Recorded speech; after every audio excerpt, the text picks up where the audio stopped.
Vamos a empezar con nuestra última charla del primer día del Congreso. Tenemos el honor de presentar el doctor Marco Antonio Solís, que nos va a brindar hoy con un tema súper importante, que es EPOC, actualizaciones en el diagnóstico y tratamiento. El doctor es médico cirujano, egresado de la Universidad del Valle, es especialista en neumología y tiene subespecialidad en endoscopía respiratoria y patología respiratoria asociada al sueño. Además de eso, tiene posgrado en organización y administración hospitalaria. La palabra es toda tuya, doctor. Muy agradecida de que nos haya ayudado con este proyecto. No, muchísimas gracias a ustedes por la invitación y la verdad que felicitarlos por esta iniciativa. La verdad que me parece que este tipo de reuniones tienen que ser cada vez más constantes y ojalá en algún futuro cercano presenciales, ¿no? Para podernos ver la cara básicamente y estar un poco más activos. Pero bueno, les agradezco mucho la invitación, la verdad que para mí es un honor estar con ustedes. Yo me he formado en la Univalle, sé lo que representa la universidad, tanto como institución y como academicidad. Así que bueno, vamos a empezar. Ahora estoy pensando en un tema bastante complejo porque me estoy dando cuenta que con el Teams no me deja pasar las imágenes del PowerPoint que tengo, porque ya me pasó en las clases, me estoy dando cuenta ahora. Por lo que, esperen un segundo, vamos a intentar. Si no, lo que puedo hacer es pasarles la diapositiva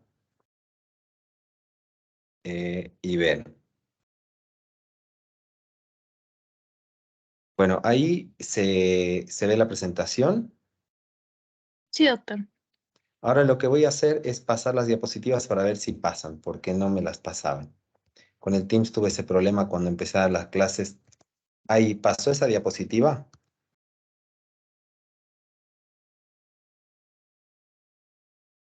No, Sigue en el título, ¿cierto? sí, se quedó colgado en la primera página bueno, en el PowerPoint completo. Sí. Ahí cambió. Sí, porque me salí de la...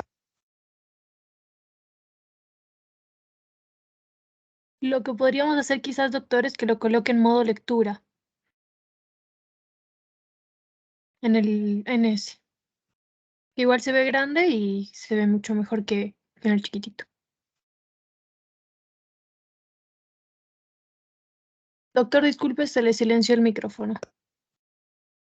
Ahí está, perfecto, gracias. Ahora sí. Cualquier cosa, córtenme, por favor, porque sí, tenía un par de problemas con el Teams, con esta computadora.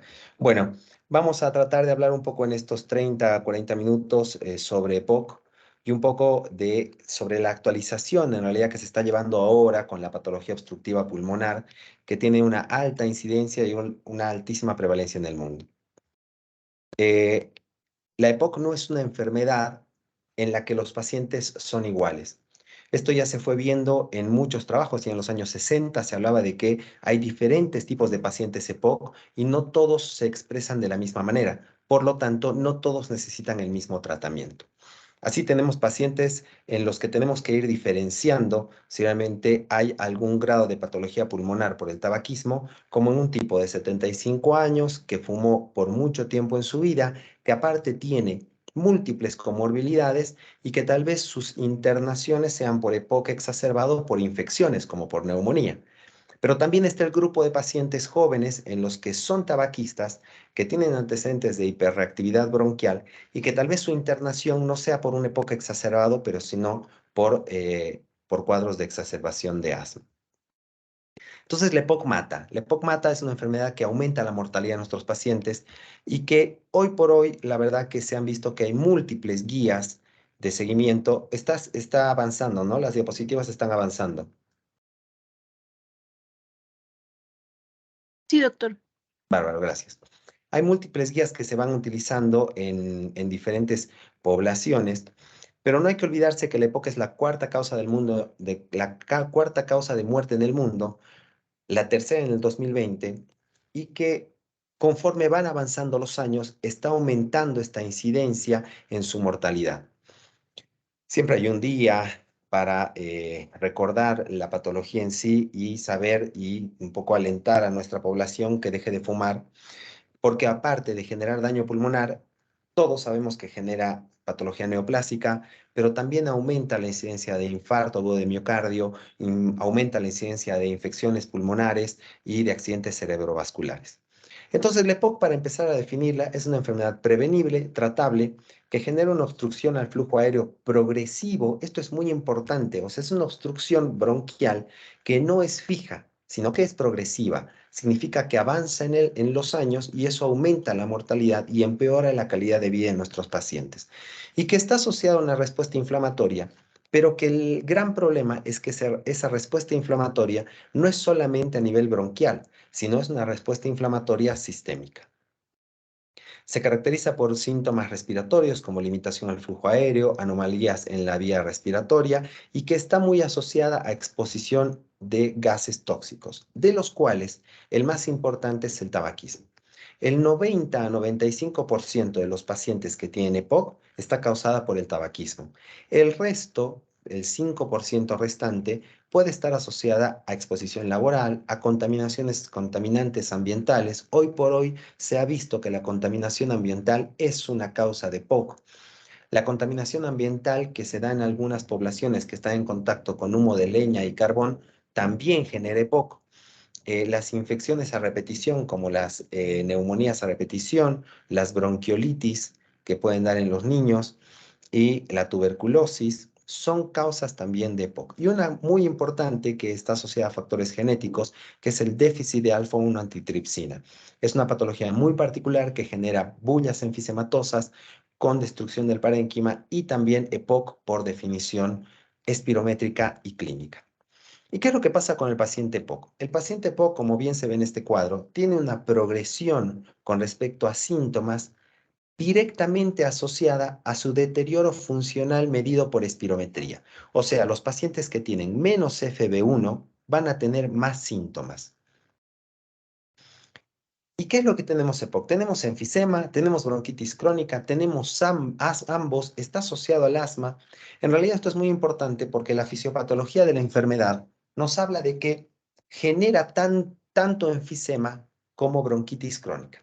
El enfisema diagnosticado por lesión alveolar con destrucción de los sacos alveolares y la bronquitis crónica diagnosticada de manera clínica con tos y expectoración constante dentro de un lapso de 3 meses seguidos, con una diferencia de 2 meses cada uno dentro de un mismo año.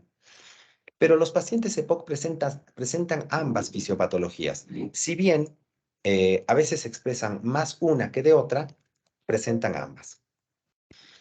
Hay un trabajo muy interesante que es un poco antiguo, pero tal vez es uno de los únicos trabajos que ha tratado de demostrar cuál es la incidencia de EPOC en Latinoamérica, que es este trabajo platino que nace en Montevideo, donde se ven que hay una prevalencia de la enfermedad pulmonar muy subdiagnosticada, con los síntomas más importantes en estos pacientes expresados por disnea, sibilancias, especialmente que se exacerban con la actividad física y bronquitis crónica. Se ha visto de que la incidencia es muy variable y hay países que tienen México, como México, una incidencia del 8%, pero también países con una incidencia muy alta como Brasil o Uruguay, con casi el 20% de pacientes con diagnóstico de EPOC. El diagnóstico es muy bajo y también hay otra cosa que es muy importante y por eso es muy importante definir bien las patologías, es que también hay pacientes con diagnóstico errado, o sea, que no tienen EPOC, pero los tratan como EPOC, cosa que altera mucho más la fisiopatología de la enfermedad porque no la estamos tratando. Bien, la fisiopatología es muy básica. El EPOC se genera por inhalación de gases tóxicos, como el tabaquismo, que nos va a llevar a una destrucción del parénquima pulmonar, con alteración de la membrana alveolo-capilar y de la ventilación-perfusión, llevando a los pacientes a esta situación como el oxígeno domiciliario, limitando sus actividades cotidianas y aparte afectando de manera muy significativa su calidad de vida. Entonces, Pero aparte del tabaquismo, también tenemos diferentes causas también de EPOC. El EPOC por biomasa, que les decía a los pacientes o personas que han estado en mucho contacto con humo inhalado de carbón, de leña en la cocina, o infecciones a repetición que alteran la estructura alveolar, generando daño compatible con EPOC. Los factores de riesgo son los mismos, pero no hay que olvidar que el déficit de alfa-1 antitripsina es una de las patologías también genéticas más importantes que lastimosamente nosotros en nuestro medio no contamos con el dosaje de alfa-1 antitripsina, que sería muy importante porque hay muchos pacientes que tal vez no han fumado y que a la corta edad de 50 años tienen la patología confirmada. Este gráfico es muy importante y es básicamente para entender de que nuestra capacidad pulmonar funcional tiene su tope hasta los 30 años. O sea, nuestra capacidad pulmonar es máxima hasta los 30 años. A partir de los 30 años, esta función pulmonar va descendiendo y desciende en esta curva que no es tan marcada en los no tabaquistas. En los tabaquistas, la función pulmonar desciende de manera empinadísima, muy agresiva, y cuando alguien deja de fumar, sí deja de descender tanto, pero nunca llega al nivel de un paciente que no haya fumado nunca.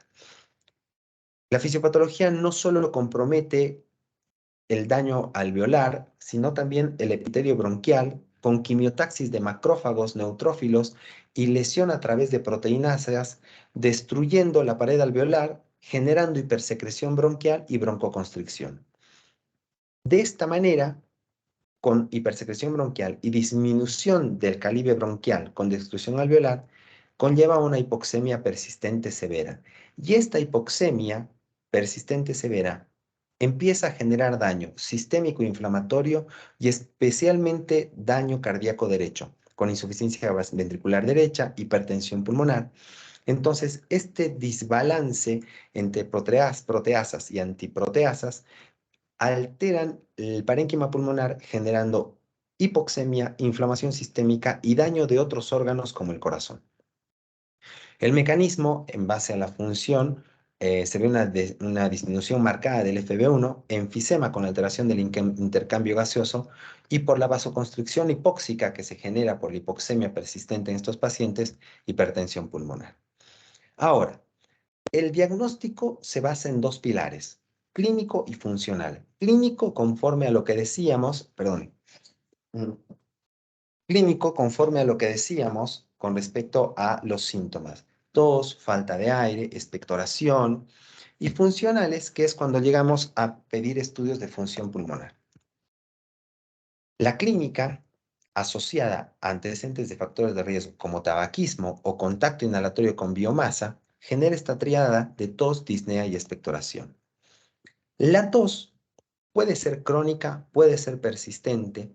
La disnea tiene una característica muy importante que empeora con el ejercicio, pero progresa con el tiempo. O sea, el paciente POC que empieza a tener síntomas hoy, 2012, y no empieza tratamiento y no se controla, y peor aún, sigue fumando, va a tener más síntomas dentro de 2 años. Factores de riesgo como los inhalados, tabaquismo, factores ambientales. Cochabamba es una ciudad bastante contaminada y eso va a pesar en unos años.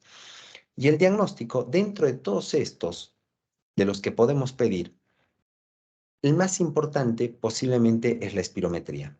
Una radiografía de tórax nos va a servir, medición de volúmenes pulmonares ya en pacientes con época avanzado, un test de caminata para ver cómo desciende la gasometría, la oxigenación en estos pacientes.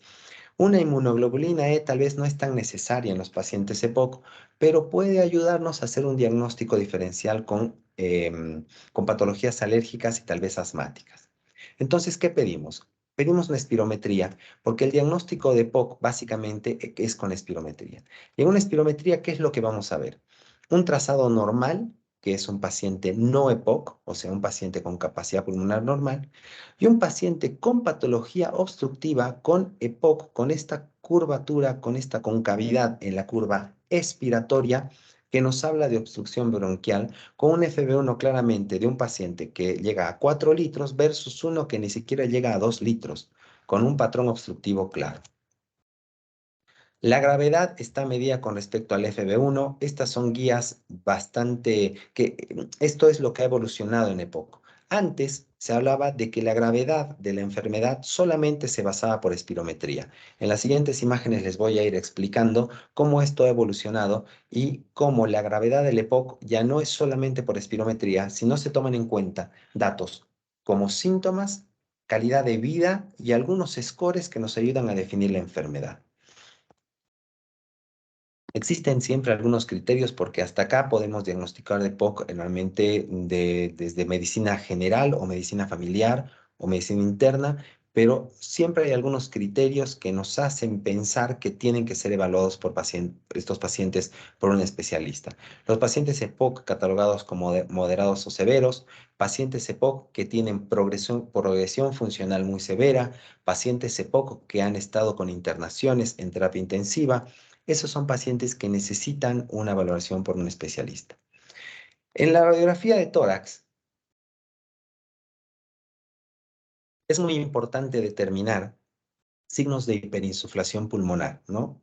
Signos de atrapamiento aéreo, porque el gran problema del paciente POC no es que no puede meter aire, no puede sacarlo, porque tiene atrapamiento aéreo por esta destrucción alveolar que tiene. Esta destrucción alveolar genera bolsas de aire dentro del pulmón, como en esta tomografía donde se ve esta imagen más oscura, donde hay más atrapamiento aéreo, versus estos con algo de parénquima pulmonar sano, pero aplastado por estas bolsas de aire que se generan con el enfisema.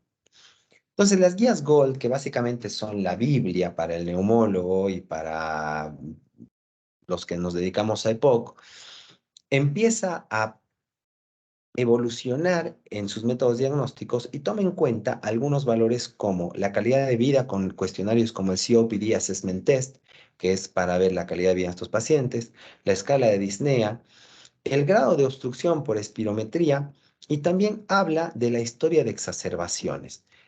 Esto empieza la escala de disnea que la conocemos todos, que va del 0 al 4. La 4 es una escala de gravedad mucho más severa de disnea. El CAT, el COPD Assessment Test, que es una evaluación con respecto a EPOC. COPD es EPOC en inglés, que mide respecto a este cuestionario la calidad de vida de estos pacientes con respecto a actividades cotidianas, como por ejemplo, nunca toso, va del 0 al 5, 5 es siempre estoy tosiendo, o cuando subo una pendiente o tramo de escaleras no me falta el aire, 0 es nunca, 5 es siempre me falta el aire o tengo una falta de aire muy severa. Uno va sumando y cuando los pacientes tienen más de 10 puntos en este cuestionario, habla de que este CAT tiene, estos pacientes tienen una mala calidad de vida. También dentro de la clasificación de gravedad de EPOC están las comorbilidades. La EPOC se ha visto que puede afectar diferentes órganos blancos como músculos con disminución de la masa muscular por falta de actividad física, puede generar osteoporosis, insuficiencia cardíaca derecha, hipertensión pulmonar, diabetes, a veces por el mismo tratamiento, alteración hepática y también cuadros de depresión, no solamente cuadros de órgano blanco. Antes se hablaba de que los estadios GOLD eran 1, 2, 3, 4 con relación a la espirometría. Esto ha ido cambiando en el tiempo y pasamos de tener un GOLD leve, moderado, severo y muy severo solamente por espirometrías a este cuadro que es justamente algo que se viene hablando hace más o menos 7 años en las guías GOLD, y este es el cuadro de la guía GOLD 2022.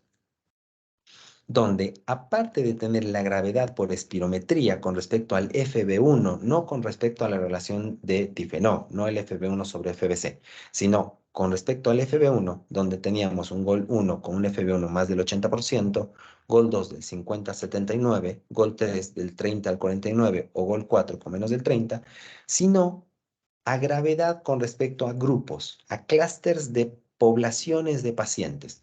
Y tenemos un grupo A, B, C, D, en los cuales se mide la escala de disnea, Mercy, 0 a 1, o un CAT, que es lo que les hablaba del cuestionario, menos de 10, siendo un grupo A o C. En los grupos B o D están los pacientes que tienen más gravedad de disnea o un CAT mucho más elevado en grupo B y D. Y las exacerbaciones están en el grupo A y B, los que no han tenido exacerbaciones o una sola que no ha requerido internación, y C y D en los pacientes que sí han requerido internación con una sola exacerbación o dos exacerbaciones que no hayan requerido internación. Esto lo vamos a poner en un sentido muy práctico. Tenemos un paciente de 70 años que tiene disnea grado 3 con una exacerbación que lo internó en el último año, y tengo un disnea grado 3, está en este grupo, con una exacerbación que lo internó este año, grupo D, con un FB1 del 35%. Entonces es un GOLD D grado 3, ¿sí? ¿Por qué se clasifica ahora así la EPOC? Porque se ha visto que la clasificación solo en base a la obstrucción espirométrica es insuficiente para definir la gravedad de la enfermedad. Entonces, no todos los EPOC son iguales. Yo sé que las botas tienen sus diferencias, los hombres somos muy limitados para definir las diferencias entre zapatos, pero es muy importante poder diferenciar paciente y paciente. Y como les mostraba en la primera imagen, ya se hablaba en los años 60 de pacientes bronquíticos crónicos, enfisematosos, pero ahora se habla de una enfermedad sistémica, donde hay pacientes que tienen hipertensión pulmonar, depresión, apneas del sueño, anemia, desnutrición, poliglobulia. Entonces, la EPOC ha dejado de ser una enfermedad solamente pulmonar a ser una enfermedad sistémica generalizada. Por eso empiezan a aparecer también otros niveles de gravedad y aparece lo que es el BODE, que es una, una escala que determina la mortalidad en estos pacientes, donde se mide diferentes parámetros, solo 4.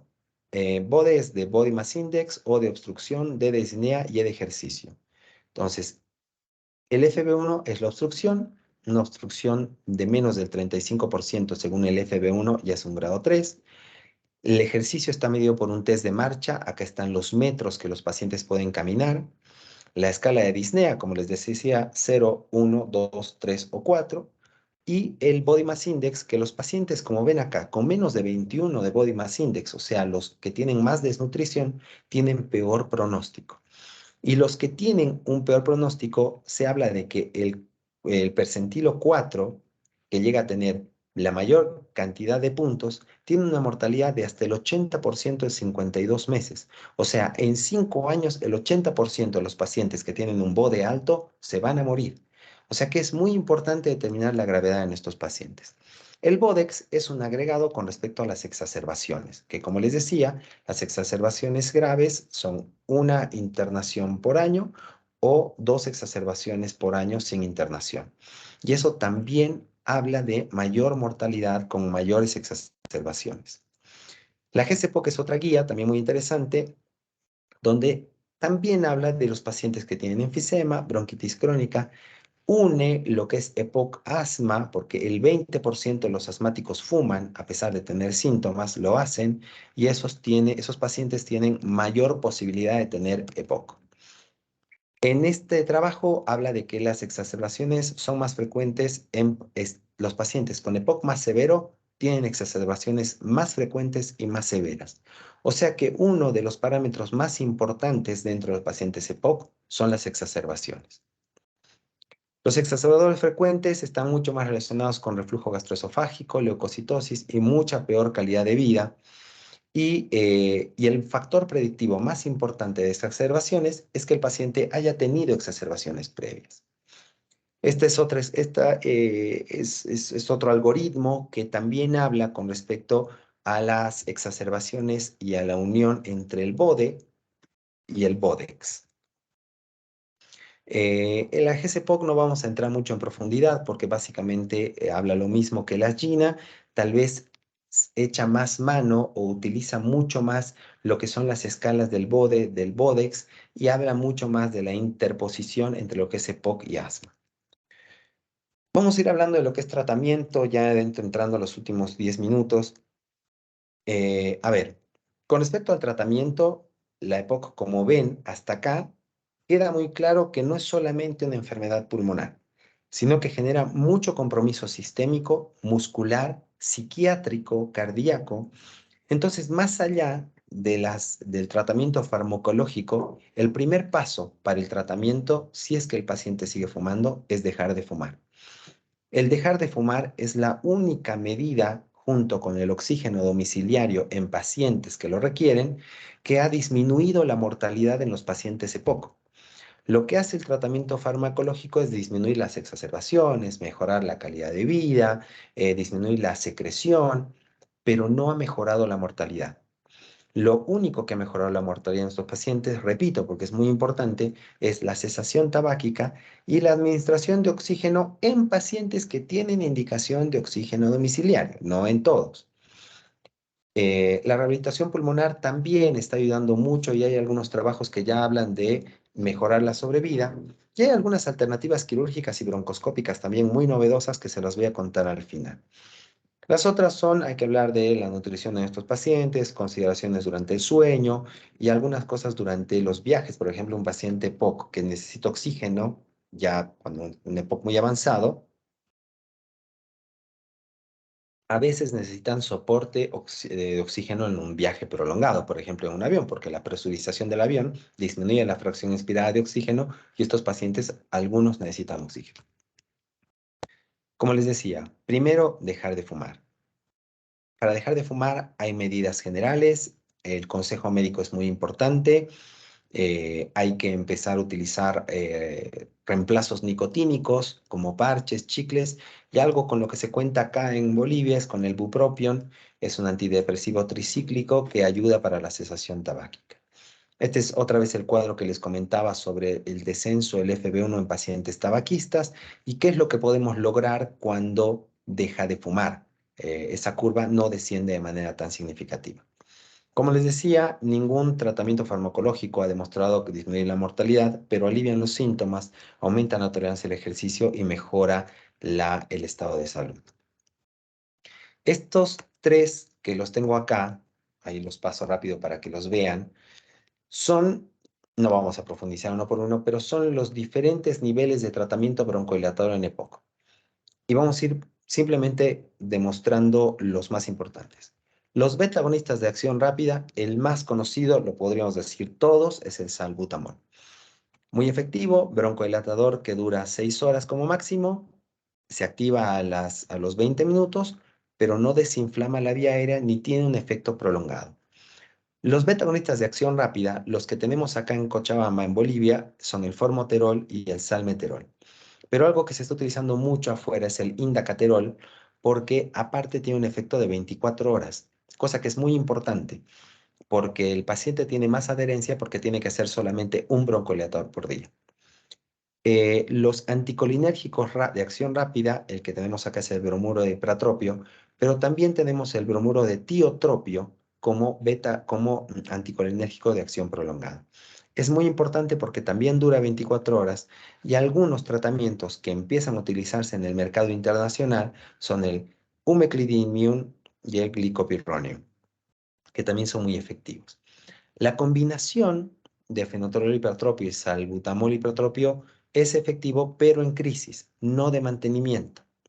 La combinación de beta-2 agonista de acción prolongada con anticolinérgico de acción ultra prolongada, lo más importante es tratar de tener una combinación de broncodilatación efectiva y prolongada de casi 24 horas, que eso se logra con indagaterol glicopirronium, que no tenemos acá en el mercado, pero sería bueno.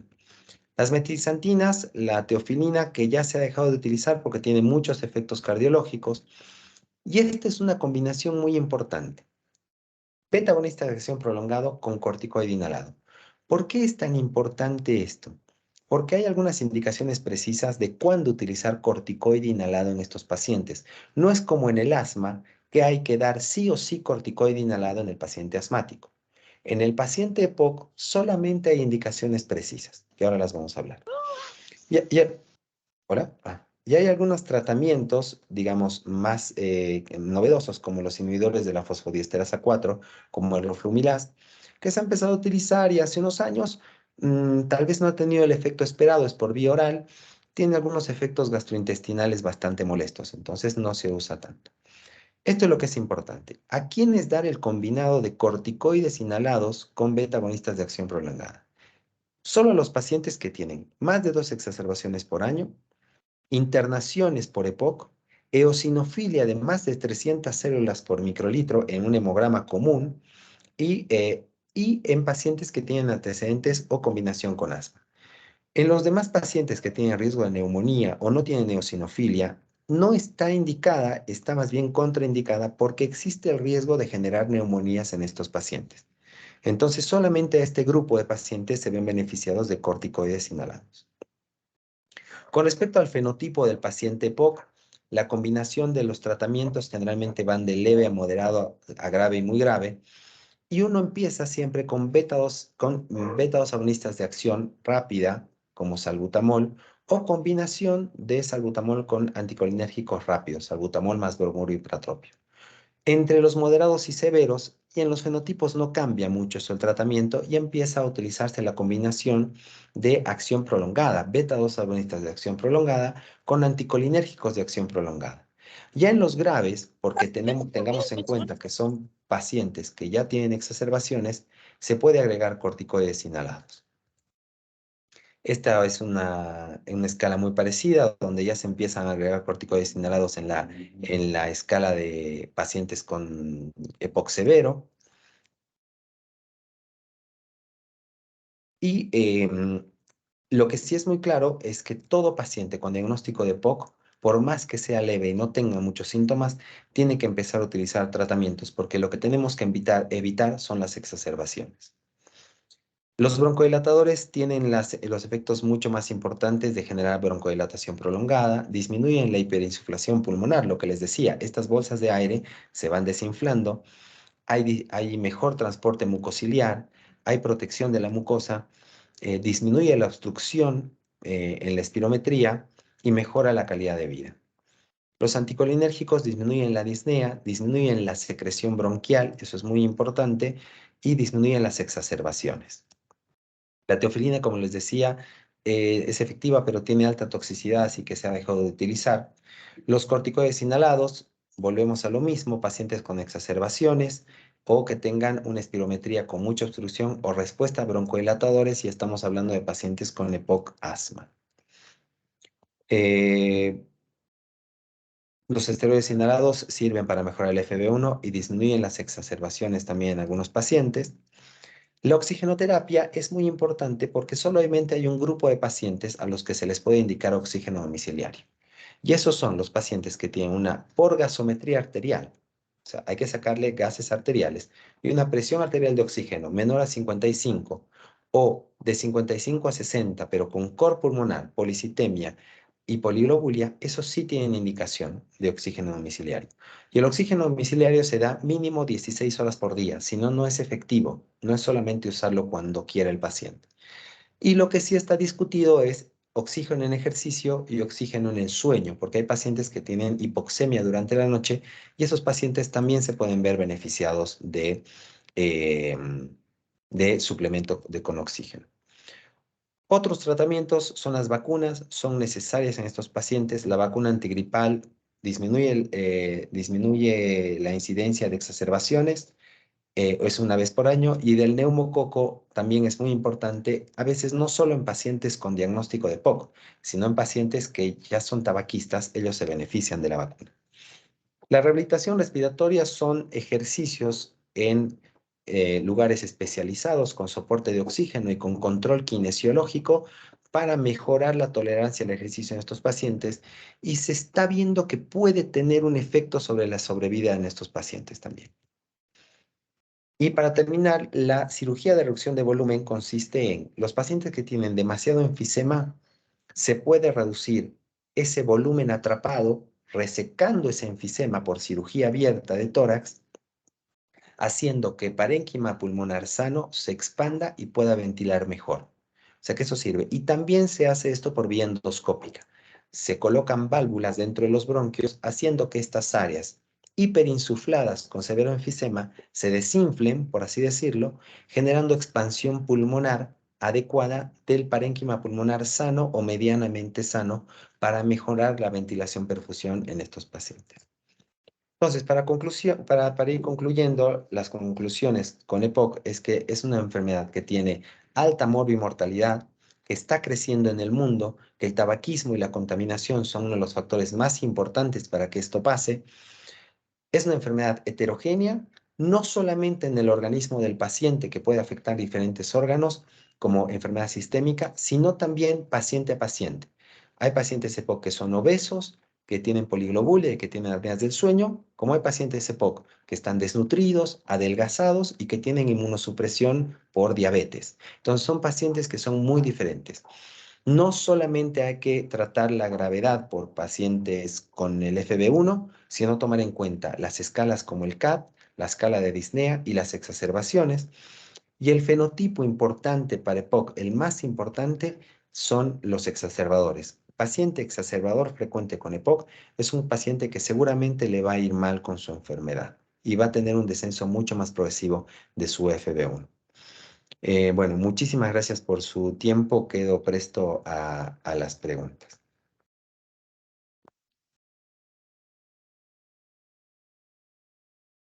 Muchísimas gracias, doctor, por su disposición. Vamos a ir leyendo las preguntas que han hecho por el grupo de WhatsApp.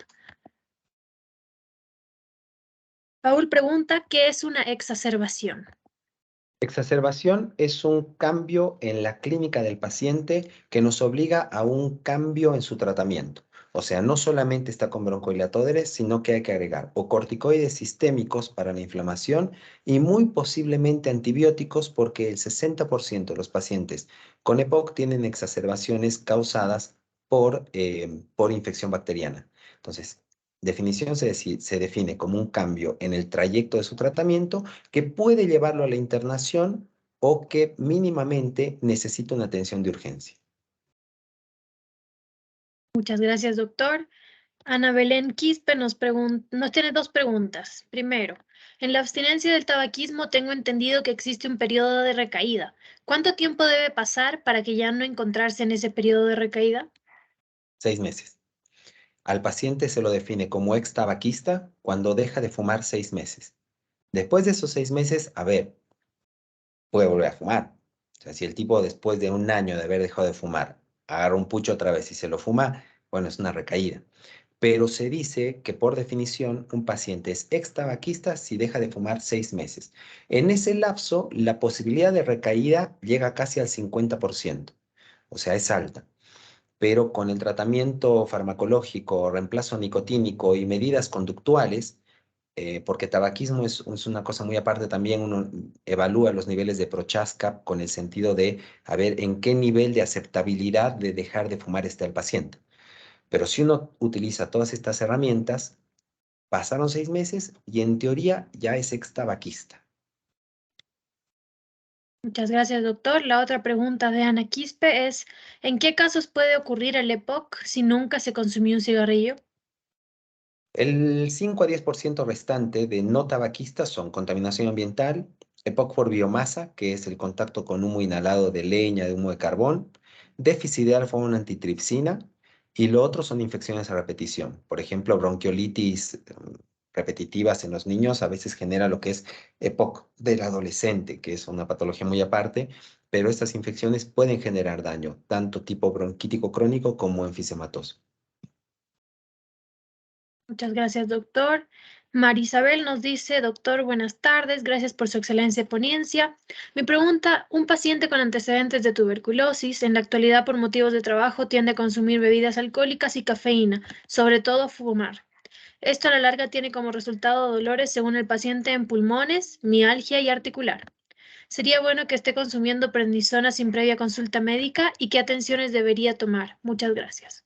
No, no, claramente vamos a partir de que la automedicación con corticoides, con antibióticos, ya de entrada está mal. Uno se puede automedicar con un ibuprofeno si es que tiene fiebre, sí, pero ya corticoides no. Las medidas generales con estos pacientes que seguramente ya tienen secuelas por tuberculosis es primero descartar que no haya una recaída de tuberculosis.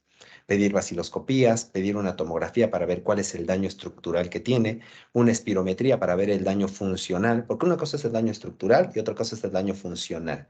El daño estructural lo voy a ver por tomografía y el daño funcional con estudios de función pulmonar, como espirometría, volúmenes, difusión.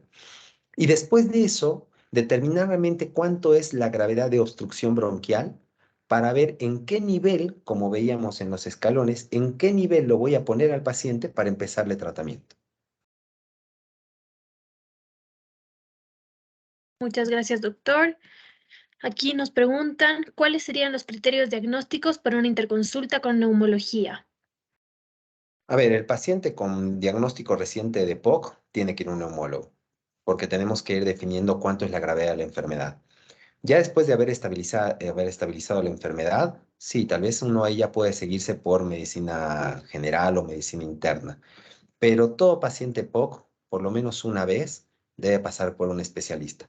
Más aún si tiene muchos síntomas, si ha estado internado, si sigue fumando, ahí sí, pero por lo menos una vez tiene que ser evaluado por un especialista. Muchas gracias. Mario Centeno dice, excelente ponencia, doctor.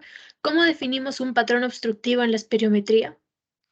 Con la relación de tifenó, menos del 70%, eso ya es obstructivo. Una espirometría, entre paréntesis, te puede dar tres resultados. O es normal, o diagnostica obstrucción, o sugiere restricción. No diagnostica restricción, sugiere. La obstrucción se define con una relación FB1 sobre FBC menos de 70% y la gravedad de esa obstrucción te la da el FB1. En EPOC, en esos valores, más del 80 leve, 50-80 moderado, 30-50 severo, menos de 30 muy severo. Gracias, doctor. Aquí Ana Belén nuevamente pregunta si el uso de un cigarrillo electrónico, gracias a las esencias que existen sin nicotina, pudiera entrar dentro de las opciones para dejar de fumar. El cigarrillo electrónico ha sido rechazado por todas las sociedades científicas del mundo. No lo aceptó la FDA, no lo aceptó la europea, no lo acepta la LAT, que es la latinoamericana, porque se ha visto que puede generar un distrés respiratorio severo por el vapeo. Es el lung vaping, le dicen que es un daño pulmonar por el vapeo. Está contraindicado. Ningún médico debería indicar el vapeo porque no está dentro del tratamiento para cesación tabáquica, porque básicamente se ha demostrado que puede llegar a ser tóxico. No en todos, hay gente que vapea y no a todos les va a pasar.